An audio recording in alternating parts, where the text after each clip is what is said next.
C'est reparti dans les virages des routes de montagne. J'ai rendez-vous pour passer la nuit dans un lieu un peu particulier. Voilà, il fait nuit noire et j'ai décidé d'aller dormir à l'éco-village de Fondal. C'est un éco-village qui est situé à quelques kilomètres d'Aléria. J'espère que je suis sur la bonne route parce qu'on voit pas grand-chose. Mais normalement, Samuel m'attend au bout du chemin. Ah! C'est Samuel? Daphné? Ah, je t'ai trouvé, j'ai eu un peu peur. Bonjour.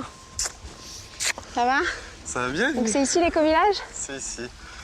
C'est ici, bah... C'est un petit peu plus facile quand on arrive de jour. Ouais. Et moi, j'aime bien la difficulté. Aucune voiture ne peut y accéder. Marcher 800 mètres, c'est pas grand-chose, sauf dans la nuit. Je me demande vraiment où je débarque. C'est là. Hello. Ici, loin du confort moderne, on s'immerge dans l'esprit communautaire le plus authentique. Hors du temps, sans eau chaude, ni électricité. Si les gens sont en forme, on va peut-être faire de la musique. Si autrement on est plus fatigué, on va tous aller se coucher. Mais dans l'ensemble, on se couche quand même assez tôt et on se lève assez tôt parce que au fur et à mesure du temps, on se cale sur le rythme du soleil. Et puis il y a beaucoup de travail la journée ici. J'aime pas trop le terme de travail parce que c'est quand on a envie de le faire qu'on le fait. On n'a pas de contrainte par rapport à un travail où il y aurait une contrainte qui vient de l'extérieur. Là, c'est juste la contrainte, c'est les événements. C'est-à-dire, là, par exemple, concrètement, on a un jardin avec plein de topinambours qui est envahi par les topinambours parce que pendant quelques années, ils n'ont pas été gérés. Donc, il faut qu'on les arrache très, très rapidement. Très, très rapidement. Et c'est la réalité, c'est la contrainte qui vient de l'extérieur. C'est pas une contrainte qui vient d'ailleurs, quoi. Le dépaysement est garanti. Tiens.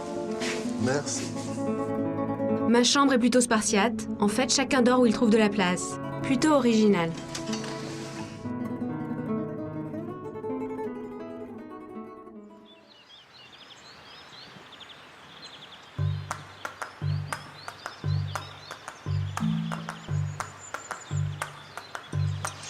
Salut Bonjour. Samuel, ça va? Vous avez bien dormi? Très bien. Waouh, quelle vue! Vous voulez un pamplemousse? Un pamplemousse du jardin, j'imagine. C'est un pamplemousse du jardin, effectivement. On a une centaine d'arbres fruitiers qui ont été plantés à l'automne, en fait. Donc en fait, dans un éco-village, tout le monde participe à la vie du jardin, à la vie agricole. Voilà, effectivement. La base de l'éco-village, la base du fondement de l'éco-village, c'est le jardin et les arbres fruitiers.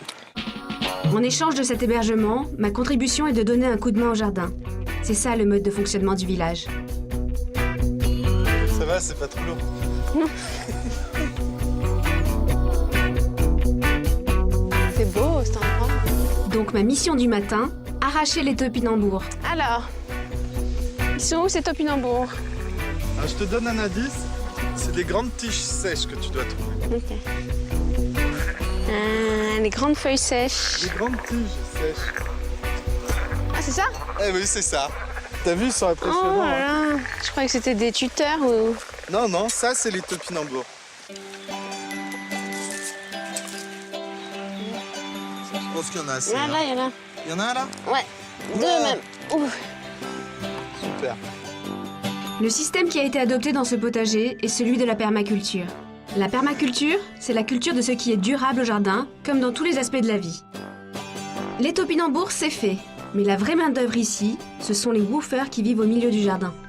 Donc ça, c'est une cabane de woofer. Eh oui, c'est ça. Donc des petites maisons en bois avec Voilà. l'essentiel pour être L'essentiel. confortable. Faire du woofing, c'est être logé et nourri gratuitement en échange de travaux de la ferme. Ici, le confort est sommaire, mais le cadre, paradisiaque. Est-ce qu'on peut imaginer une personne comme moi qui travaille qui a une vie un peu très citadine, qui a envie de se retrouver, vienne passer quelques jours ici? À partir du moment où les personnes ont compris ce qu'on faisait ici et comment on le faisait, ils peuvent venir, il n'y a pas de souci. Après, on ne peut pas recevoir trop de personnes citadines, comme vous dites, en même temps, tout simplement parce qu'il faut une période d'adaptation sur le lieu. Et s'il y a trop de personnes citadines qui vont arriver un petit peu avec leurs réflexes de fumer, de boire, ça peut être difficile pour le lieu. C'est ça les citadins, les urbains. Ils fument et ils boivent. Non, non, mais... Non mais ils ont leur stress de la vie quotidienne et il leur faut un petit moment d'adaptation. Exactement. Ça reste ici une communauté assez singulière. De toute manière, on ne vient pas dormir ici par hasard. Cette expérience restera une des plus spéciales dans mes voyages Green Trip. Allez,